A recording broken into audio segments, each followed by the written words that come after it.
Imagine stepping from the neon buzz of Shinjuku into a world where every snowflake whispers a secret. You zip your coat higher, feel the cold air pinch your cheeks, and wonder what message waits in the silent drift. Tonight, downtown Tokyo is blanketed, unusual for early winter, and dispatch has just handed you a file so thin it feels like misdirection. One mathematician found dead in a rooftop greenhouse.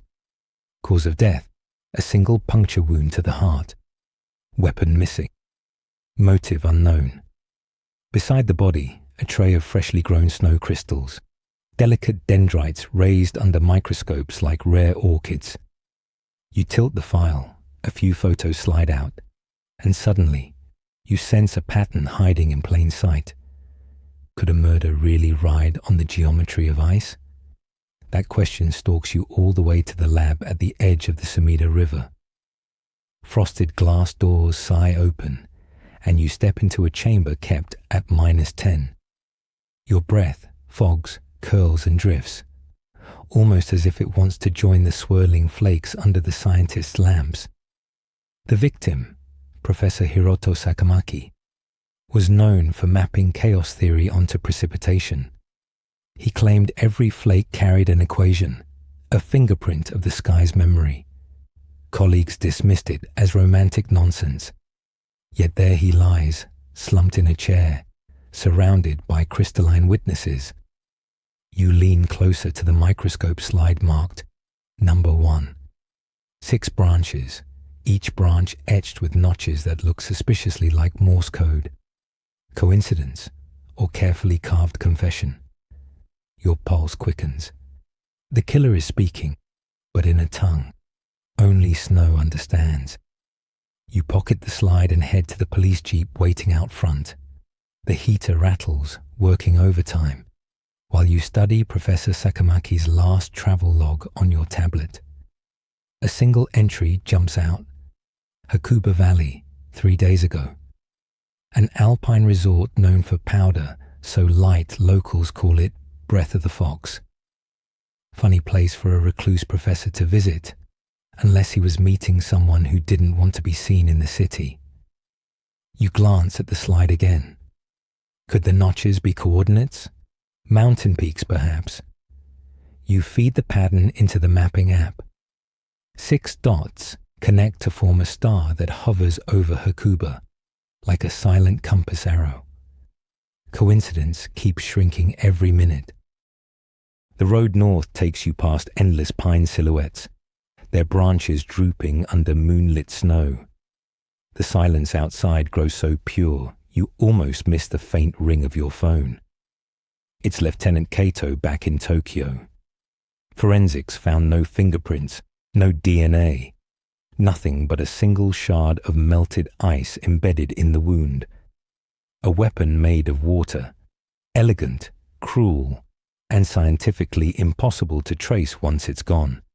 You almost smile. Murder by disappearing blade. Who but a mathematician could design something so absolute? Hakuba greets you with a hush, broken only by the crunch of your boots and the distant hum of the gondola cables. You head straight to the research chalet Sakamaki rented. Inside, chalkboards line the walls, crammed with fractals spiraling into infinity. But one equation repeats, circled every time. Delta equals love minus regret. You run a gloved hand across the chalk dust and wonder who he was trying to forgive. A knock at the open door startles you. Yuki Nakamura steps in, Sakamaki's former protege, eyes sharp behind frameless glasses. She claims she came to collect his notes for the university. Yet her voice wavers when she sees the repeated equation. You ask why. She diverts, speaks of academic grants, rival institutions, anything but emotion. You press harder, but she folds her arms, ice queen behind a measured gaze. You let her leave, though a part of you hates watching the obvious suspect slide away like powder down a slope. Night drapes itself over the valley. You sit by the chalet window, snowflakes tapping the pane, and study the second slide from Sakamaki's lab. The branches form an almost musical rhythm. What if each branch is a bar, each notch a note? Sakamaki played piano, you recall. You hum the pattern slowly. Strangely, it matches the opening to a children's lullaby, Snowfall Equation, written by his estranged sister, a composer who vanished after a family dispute. But how does that song connect to murder? Questions pile like drifts outside the door, yet everyone feels close to melting into clarity.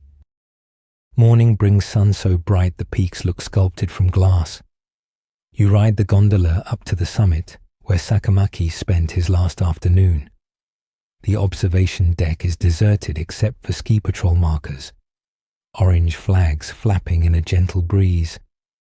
You kneel where fresh snow holds the memory of boots. Measuring the stride, you note they match a woman's size, narrow toe box, custom brand favored by elite climbers. Yuki's boots, if her online climbing photos are current. Still, motive dangles just out of reach.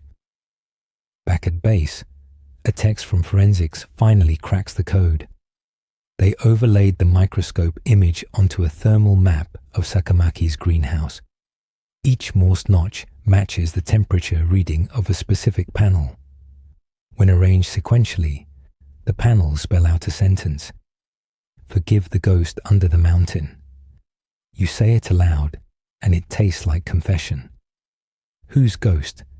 You race to the gondola again, this time carrying a portable ground radar unit borrowed from rescue teams. Halfway down a closed trail, radar pings on a cavity beneath 3 meters of snow. You dig until fingers burn, and at last a hand emerges, frozen in mid-reach. Dental records later confirm what your gut already knows. The composer's sister, missing 5 years. Cause of death, blunt trauma, skull fracture. Time of death, the same night an avalanche swept the ridge, conveniently erasing evidence. You exhale, see your breath plume. Sakamaki discovered her body recently. Guilt must have driven him to encode the truth in the only language he trusted, the language of snow. You call Yuki to meet at the chalet. She arrives, expression calm but shoulders rigid, as if bracing for impact. You lay the slides on the table one by one and describe how each flake leads inexorably to the buried corpse. She listens, lips pressed together, then finally whispers, "He promised he wouldn't tell." Her eyes glisten. She met Sakamaki's sister on the mountain by chance. A heated argument about grant theft turned physical. One shove, snow gave way. Panic, silence. Yuki confessed everything to Sakamaki. And in a moment of warped devotion, he vowed to protect her career by watering the truth down until it froze, elegant and hidden. The disappearing ice blade was Yuki's idea. She thought it poetic symmetry. A question hovers between you, as soft and dangerous as new snow. Why murder the one man willing to carry your secret? She shakes her head as if at herself. Because he was going to melt.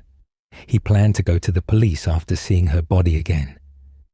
Regret exceeded love, she says, quoting the chalkboard equation. So she balanced the numbers. You let her speak until the silence becomes heavier than words. Then you guide her wrists together for the cuffs. Outside, patrol lights paint the falling snow in pulses of blue and red.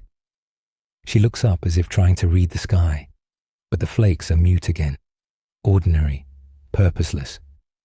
Later, back in Tokyo, you stand by the Sumida River, where city snow turns quickly to slush. You watch it swirl, wondering how many unspoken stories dissolve before anyone thinks to listen. Will you ever look at Snowfall the same? Maybe not. Yet you feel the quiet satisfaction of an equation resolved. So, what lingers for you?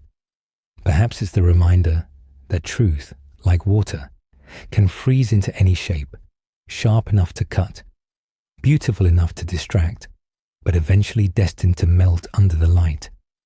Next time snow dusts your coat, you might tilt your head, study the pattern, and ask yourself, what secrets are landing on my sleeve right now? And in that small pause, may you hear the hush that leads to answers before they vanish.